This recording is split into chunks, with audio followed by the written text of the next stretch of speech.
Hey guys, Bix Weir, Roota.com, coming to you from the greenhouse, inside looking out. I just wanted to give a different perspective on what you guys see every morning for your Horn of Z's. Yes, this is your morning Horn of Z's. No coffee in my hand because I already drank it. It's early here.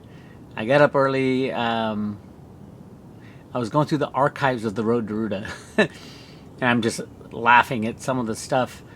3,000 articles on the Road to Roota about the same stuff I'm talking about today, spanning 20 years of information on the Road to Roota. And it's funny because I didn't start the Road to Roota until the website until 2010.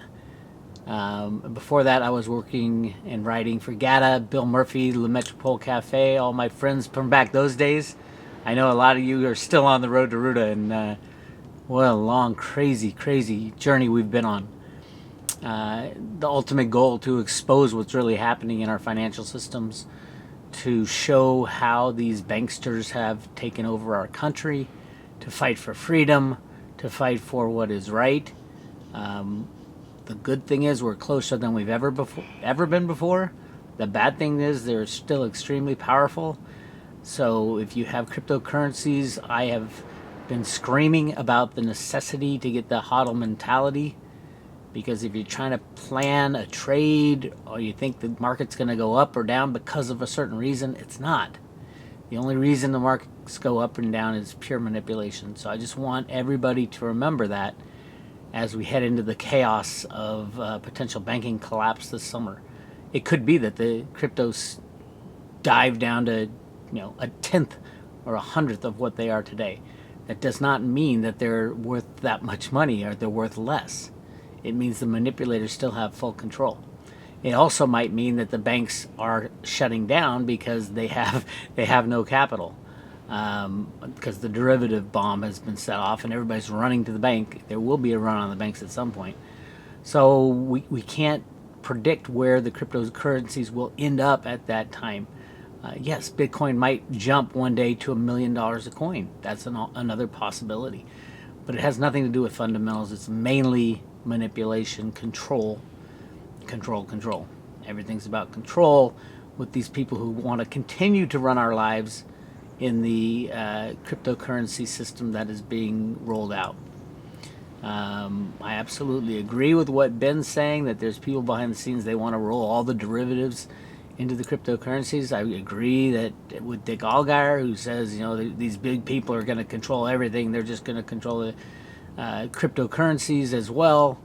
I agree that they are trying to do that. I disagree that we have no power in this situation, in this game.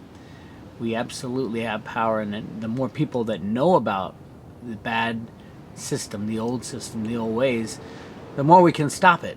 And as a matter of fact, Cliff High's data has the United States of America trying to introduce a new dollar after the banking crash 3 times. So it's not going to be a one-off, bang, it's done. It's going to be hey, it's going to crash. We're not going to bail out the banks. We're going to try to reinstitute a new money that they control, and it fails again, and it fails again, and it fails again. And then after the 3rd time, they just quit. And then the world gets to use decentralized forms of money. I think a real interesting thing, and something I will talk about in my next recommendation on Patreon, is companies that are utilizing cryptocurrencies for their products, such as the Facebook coin, the Libra, or whatever it's called. There's 2 ways to look at it. I do think the Facebook coin will fail miserably, mainly because it's not a cryptocurrency. There's no limited supply, there's no open blockchain, it's controlled nodes, there's nothing about it. It's basically a glorified database. It's not even glorified, truthfully, although I love it because it is introducing the concept of using something else for money to billions of people. And it won't be long before everybody at Facebook gets their Facebook tokens and wants to buy Bitcoin and Litecoin with them.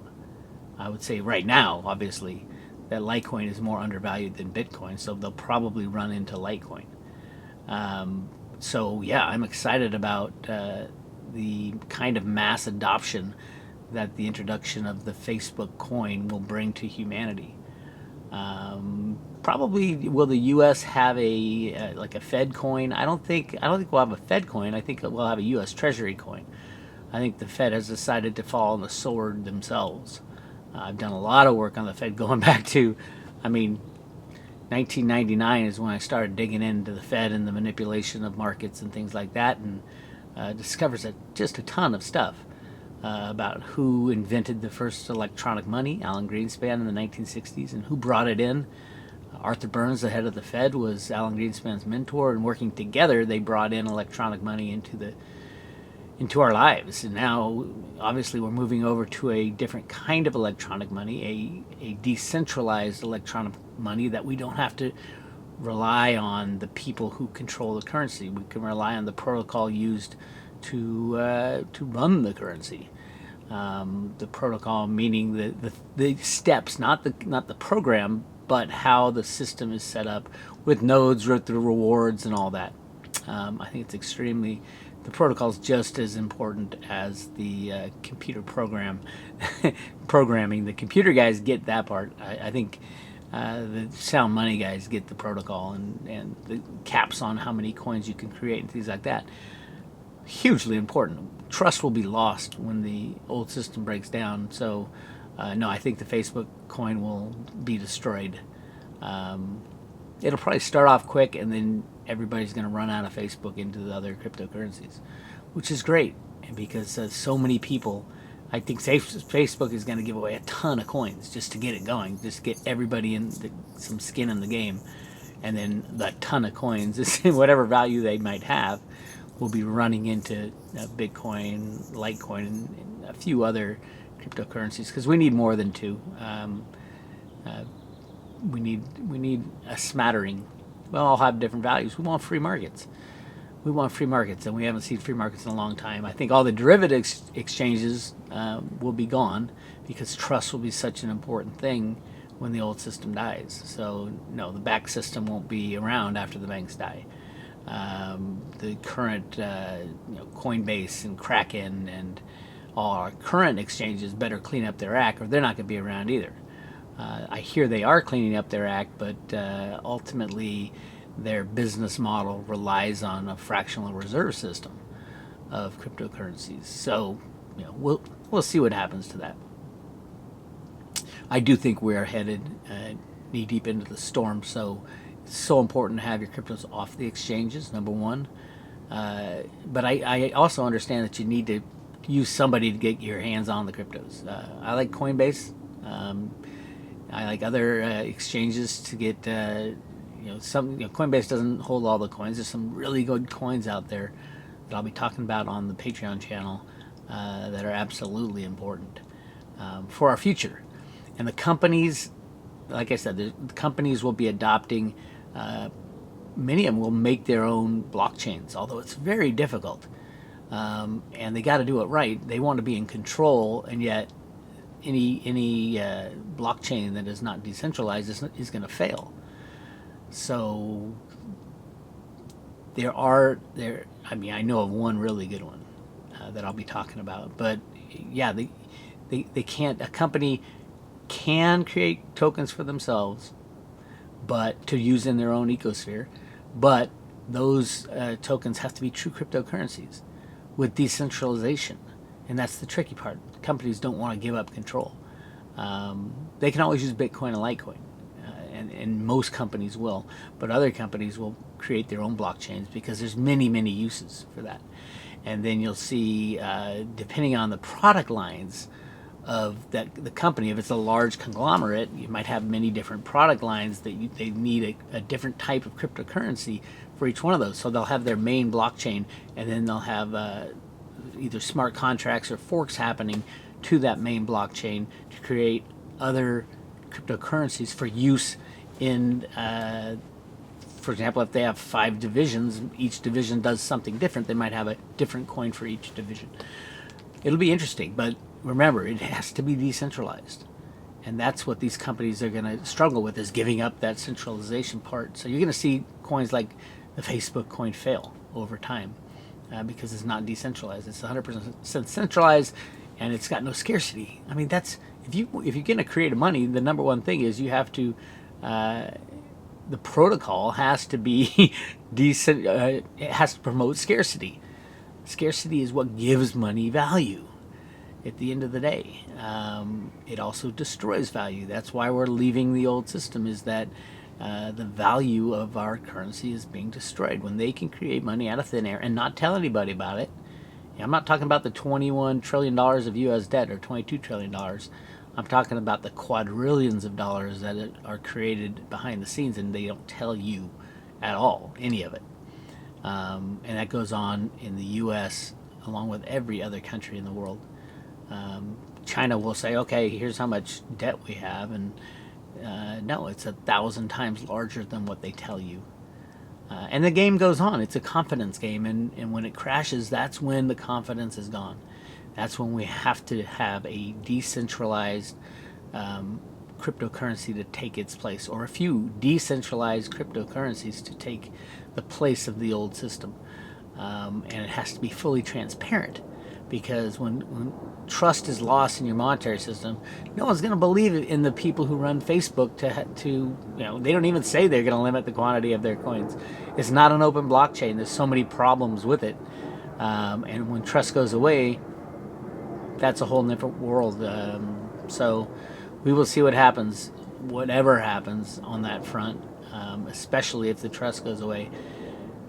I think Litecoin is going to rip through any other projection of any other coin, because it was created for the very reason that Satoshi created Bitcoin, as a means of exchange, a peer-to-peer cash system, meaning decentralized, limited supply, that human beings can exchange value with each other, or representations of value. And the value represented in Litecoin would be that means of exchange, that necessity that comes because the barter system, which is a much better system. The barter system is a beautiful way to transact business, but it is not functional. A home builder can't easily trade with a bread maker. You're not going to give them 10,000 loaves because the bread maker needs a house.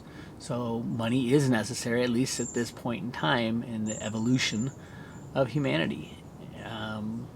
So keep an eye on that, on the cryptocurrencies, because they're the closest thing we get to barter, in my opinion. And barter is the ultimate. Yes, there will be a lot of barter going on when the banks go down. It'll be small scale, local communities, farmers market. Hey, you got beets and I got carrots. That's the easiest kind of swap. Why don't we go half and half, and then we'll sell. We'll have a full meal. And gardening. Oh my God, everybody should have a garden. You don't think it's that necessary right now, because look at your grocery store. It's packed with all kinds of food shipped from around the world. There used to be seasons of when vegetables and fruits and nuts were available. There used to be seasons. Now, with globalization and the containerization and refrigerated containers, you can get any kind of fruit any time of year, any place in the world. Well, when that goes away with the end of globalization, obviously Trump is trying to do that now. He's trying to end globalization with all these tariffs and things like that. That does not end well. So I do expect the end of globalization. I expect all our troops to come home and be sitting on the border working hard, because you do need a country with borders, or you don't have a country.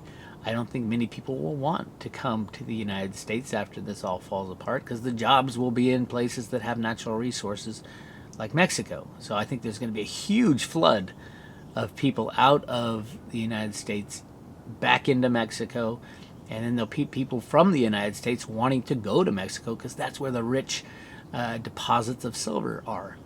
Now, there are deposits of gold and silver in the United States that have been covered up. A great example of it is this company called Mines Management in the United States, who has one of the largest, at least, silver mines deposits that's been ever found. I used to own shares in it, and it just sits dormant. It just sits there waiting, waiting, waiting. It's been sitting there for 20 years, waiting, waiting, waiting for, I think, for the transition, for the price of silver to be freely traded.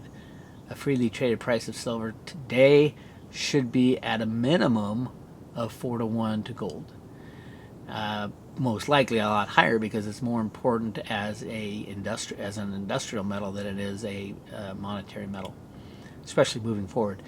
Silver, like gold, will be a store of value because silver. You think, well, how could $15 silver be a store of value?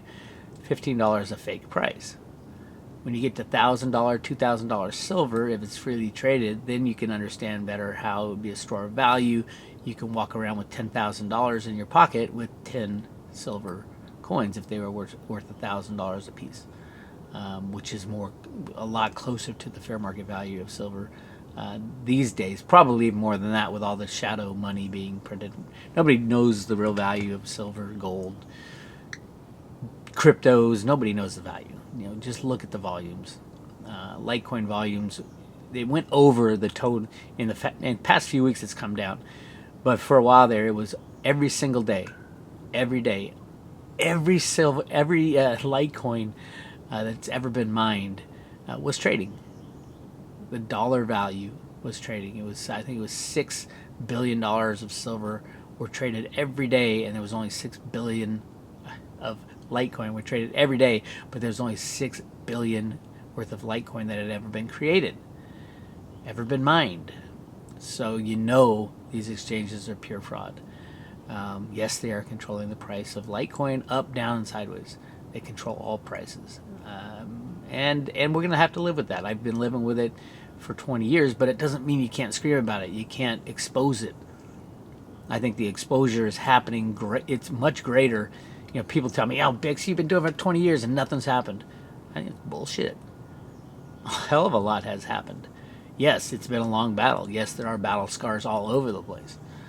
But, even 5 years ago, you wouldn't have seen any J.P. Morgan trader, turning state's evidence against Jamie Dimon and Blythe Masters. Today, that's exactly what we're having done. Now, they're not going to announce it till they're ready, probably the end of the banking system, the global financial system, which is fine. But look what happened in crypto. We started literally, proof of keys was in January? And look where we are now. All the exchanges are scrambling to get cryptos, and the cryptos are running up because the exchanges didn't have them. It's easy to, turn on your computer, set up an interface, a trading interface that links to all these other exchanges and say, hey, welcome to the Bix Weir crypto exchange. And you see all the numbers, and people give me all their cryptos. And I just take those cryptos and do what I want with them because I know I'm going to make money on every trade. And you have these high-frequency traders, and they just skim money off the top. They steal it. Binance is one of the worst. Bitfinex, obviously, is the worst. I'm glad they're stopping trading for U.S. citizens because that's a criminal exchange as well. There's so many criminal exchanges. Any exchange that doesn't want to abide by the rules, the new rules with the SEC and anti-money laundering, most likely are stealing your money anyway, so you don't want to be involved. Truthfully, you don't want to be involved in any exchange. You want to get your cryptos, especially for this transition. Get them off the exchange. But it is part of our future. This has been going a long time. I hear Charlie Lee's going to be sitting down with Warren Buffett at the lunch thing. I think that's awesome. I hope Charlie talks to Warren about his father, Howard Buffett. Senator Howard Buffett in the 1940s gave an amazing speech in front of Congress about the absolute necessity of gold as money and gold as freedom, because he was absolutely right. And don't for a minute think that Warren Buffett is anti-crypto or anti-gold. He'll say that all day long, but he doesn't mean it. Read Warren Buffett's biography. I forgot the name of the biography that he didn't write. He authorized it. And listen to how he speaks about his father. His father was his idol. And Buffett knows exactly what he's doing when they're trying to delay the system. And so Charlie's going to sit down with Warren Buffett, and Buffett should, from his father, understand the meaning of sound money. I know he doesn't say it, but I have a sneaking suspicion that he's working for the good guys behind the scenes. It's not even a sneaking suspicion. I have proof of that. So we'll see what happens as we go forward. I'm real excited and scared and happy that 20 years of my work is going to be finally revealed to planet Earth, I hope. I know. The Road to Roota theory will come out. The Fed has already put me in their comic books. If you've read the Fed New York comic books with the character Glix, who runs around singing about the Federal Reserve, who could that be? But, my analysis of the Road to Roota work, Stephen Duvau's comic book, the guy who ran the computer programs in the late 70s through early to mid 80s. Then he went on to implement computer programs within machinery around the world through IBM and the banking system. This is not a secret anymore. I've revealed who these guys are, so you should know about them. Go to roadtoroota.com, and the very first video is called Discovering the Road to Roota. It will blow your mind if you haven't seen it yet. It answers all the questions that we have today. How can we allow this to go on? What's going on? The gold in the Grand Canyon. I am getting more and more information about that through various avenues and stuff. 100% true. I don't know. I don't think we'll need it. Thank God, so we can keep it in the ground. But there's other gold in the Grand Canyon that's already been mined and refined, still sitting within the Grand Canyon underground. We've done some great remote viewing work on that. I will be releasing that on Patreon also. So yeah, this is we're getting to that point where I sit back and I was looking through all the articles, over 3,000 on the website at roadtoroota.com, and all of them are saying the same thing, and the same message that I'm saying today is that there are people behind the scenes working to take out the banksters and the bad guys. The good guys will win this battle. Trump is part of it, obviously, and I heard Trump talking about 9/11 yesterday. You're not allowed to talk about that when you're a president, unless you're really going to say, hey, maybe we should do an investigation into 9/11, because they haven't yet. There's been no investigation. The best investigation I've read is in the resources tab at roadtoroota.com. It's a source, kind of unidentified source, 3 papers called Collateral Damage.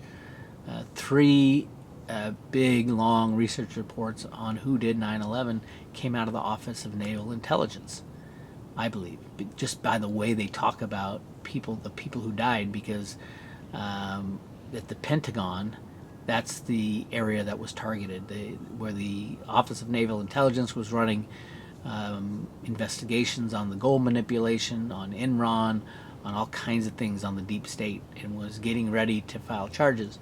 And so they blew up that part, and they also had all the documentation in Building 7, World Trade Center 7, the 3rd building that fell at free fall speed.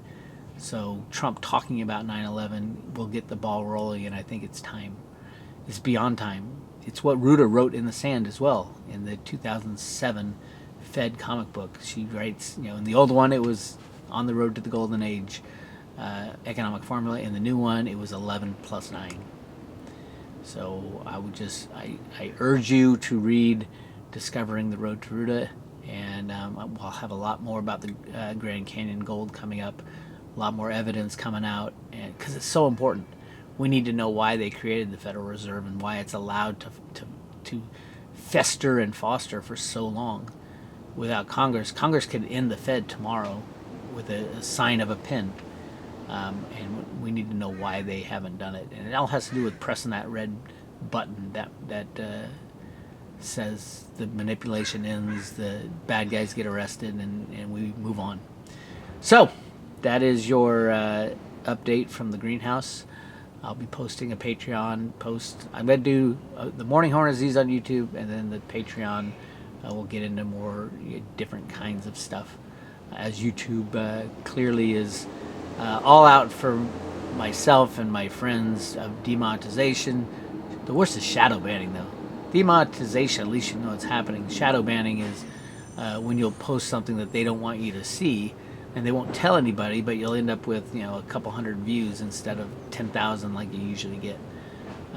It's completely underhanded, un-American, but they do it. And there's whistleblowers that say they do it all the time. So what do you do? What do? You fight them. That's what you do. Anyway, Bix Weir, if you like this video, like and subscribe. If you want to hear more about the Road to Roota, I urge you to join Patreon. It's only $10 a month. Or if you want to go deeper and get Patreon and all the Road to Roota information, special reports and all that, and a silver coin and a Veritasium token, go to roadtoroota.com and hit subscribe. This is Bix Weir. I'll talk to you later.